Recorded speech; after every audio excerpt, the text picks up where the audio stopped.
Hey guys, my name is Cole Nolte. I just want to thank y'all for taking the time to listen to what I have to say. And basically, I'm a junior Appalachian State University, and I'm studying general management with a concentration in entrepreneurship. So basically, today we'll be looking at the Age Discrimination Act and the the workforce and how age discrimination has been a current issue, especially now within the past 5 years. It's been rising rapidly. So basically, what I want to start out with is what is age discrimination, and basically age discrimination in the workforce occurs when an employer denies a potential employee a job due to their age, and there are so many reasons for why employers may do this. Some reasons are they may be too old, the employees may be too old, maybe too young. Generally, it's because they're too old. Many times, older employees are more expensive because they have more experience, and that's definitely a problem. Older people are unwilling to change, may experience failing health at some point. You don't want someone who may quit on you just because of death or some health issues halfway through a project.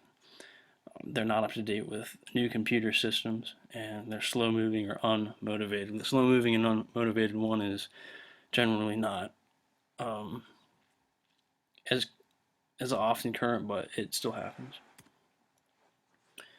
So how does this relate to business law? Well, business law is encompasses all the laws that dictate how to form and run a business, and age discrimination in the workforce has been made illegal in America, and this relates to business law because it deals with legal issues with employees and employers, our rights as citizens, and it informs future employees the issue at hand.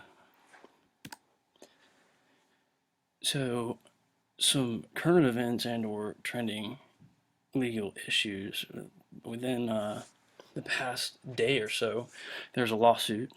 Basically, there are five men, and they were all above the age of 40, and they filed a discrimination lawsuit against the Delaware River and Bay Authority. The reasons were they all five tried to get promotions. They applied for promotions, and they were all seamen.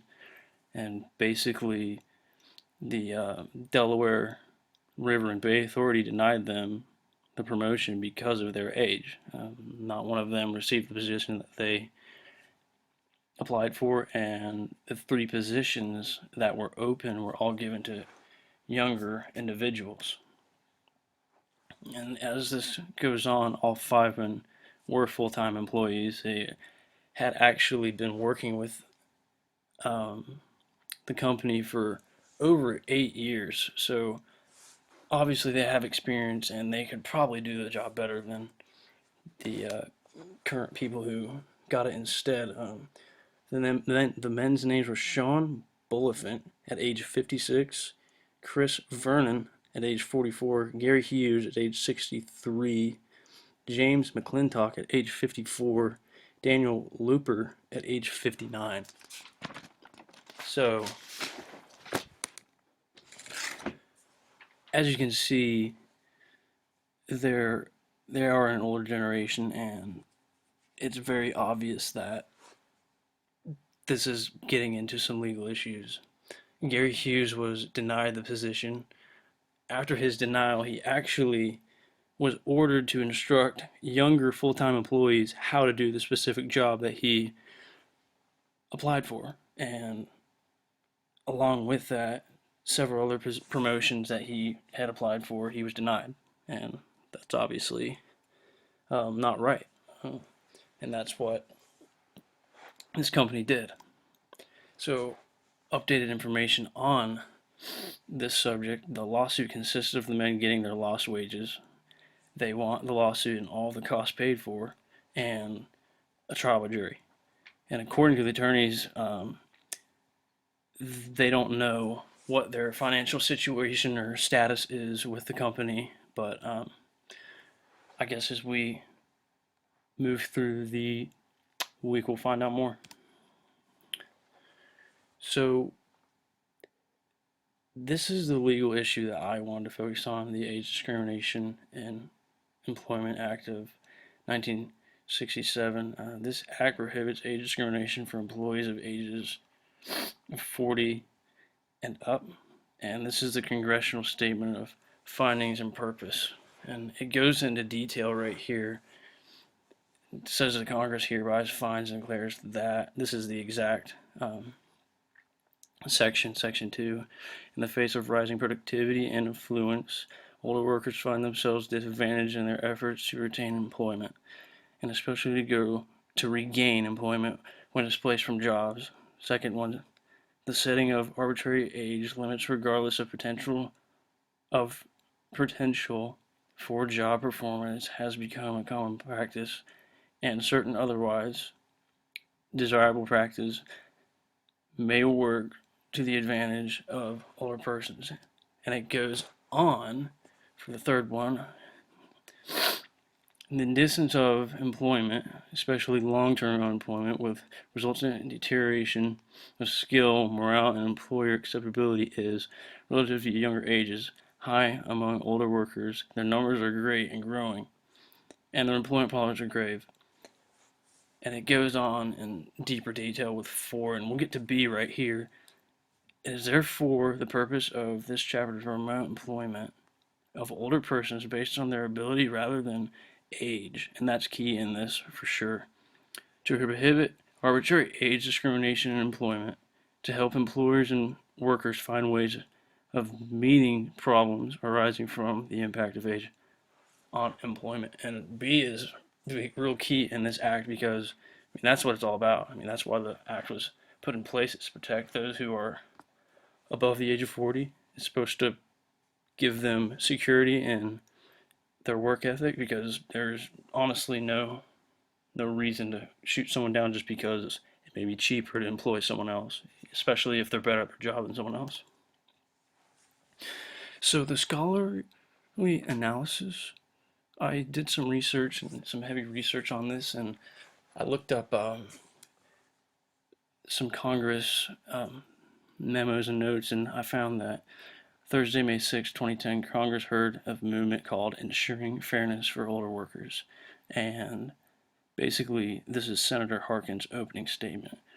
We have convened this hearing to examine the issue of employment discrimination against older workers and the need, in the face of a very misguided and harmful Supreme Court decision, to enact legislation to ensure that older workers are treated with the fairness they deserve. And he said a few other sentences before that, and obviously there's a lot more after that, but that was real key. As we go on, the Age Discrimination Act of 1967 requires employees to have a reason to believe that it requires employees have to have a reason to believe that age has an effect on their job opportunity. The employer must prove their employment decision had further reasoning, and that right there is big. It's very big. From 2008 through 2009, approximately 45,000 charges of age discrimination occurred. And if that says anything, it only says that age discrimination is growing in the United States, not only because employers are doing it more often, I guess if you say, but because employees are starting to realize, well, the difference between just not getting a job and actual discrimination because of their age. So that's good. But at the same time, these charges are bringing a lot to the table with Congress. Legal scholars have recognized and fight the issue that at hand. As far as clearing up this as a whole, there will always be gaps in the system that allow this discrimination to occur. And as far as my analysis on the matter goes, age discrimination in the workforce has gotten better, but it obviously still needs further work. As stated before, from 2008 to 2009, there have been over 45,000 cases involving age discrimination, and like I said before, that's good and bad. Obviously we don't want age discrimination in our workforce at all. But while we're having these cases brought up, it's proof that people are starting to realize that it's happening more often than we think, and that's key. With these numbers climbing today, employees and employers need to be further prepared for these kinds of lawsuits. Whether it's truly is or isn't age discrimination, we just need to be aware. It's it's a big deal, especially when it does happen and you let it go by. But as long as you keep your eyes peeled and realize what's really going on, you know, you'll figure it out. Further research has provided me with information that employees have recently been given tougher terms. And I was reading further on in that memo that employees not only have to state and try and prove that they have been a victim of age discrimination, but they have to prove that it was a decisive factor. And that right there is a lot tougher than just proving that they may have or may not have had a little bit of age discrimination. And with that decisive factor, basically, it means that the sole purpose, I mean, the term and strong-minded and or strong-willed, the sole purpose of them not getting a job or not being promoted is because their age. And if they can't prove that right there shows that it obviously isn't enough for Congress to withhold it. So being an employee and experiencing age discrimination is wrong. I completely disagree with age discrimination because as far as work ethic goes, I believe that older people or people with more experience in their area of work should take the job. And when you see younger people moving in just because they may be cheaper or someone may feel that they're not as slow, I mean, it's just wrong. And my view of the matter is that though an individual has rights as a citizen, I think they should be able to prove wrongdoing beyond a reasonable doubt, as long as they feel like they're a victim of age discrimination. I truly believe that it has to be reasonable doubt, because anyone can go off and say, I'm a victim of age discrimination, and without the reasonable doubt, there's no telling what could happen. So yes, I am for these kinds of amendments. So basically, in conclusion, age discrimination in the workforce occurs when an employer denies a potential employee a job due to their age. Congress has placed laws for those who experience age discrimination, but nothing obviously is perfect. We're gonna hit bumps in the road.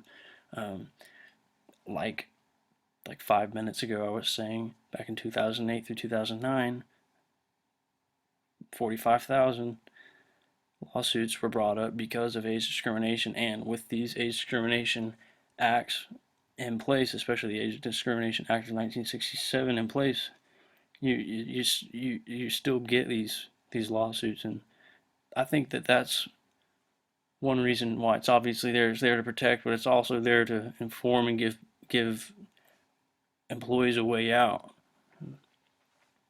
Also, scholars notice that age discrimination has climbed, and that's very obvious and apparent in these books and articles that I've been reading within the past few years, especially. And they're currently working and finding ways to promote it. But the only way we're actually able to do that kind of stuff is if we raise awareness towards it and show people the correct way to fight it. And so that's my presentation. Here are all my sources. If you have any questions, feel free to ask me. I'm right here, and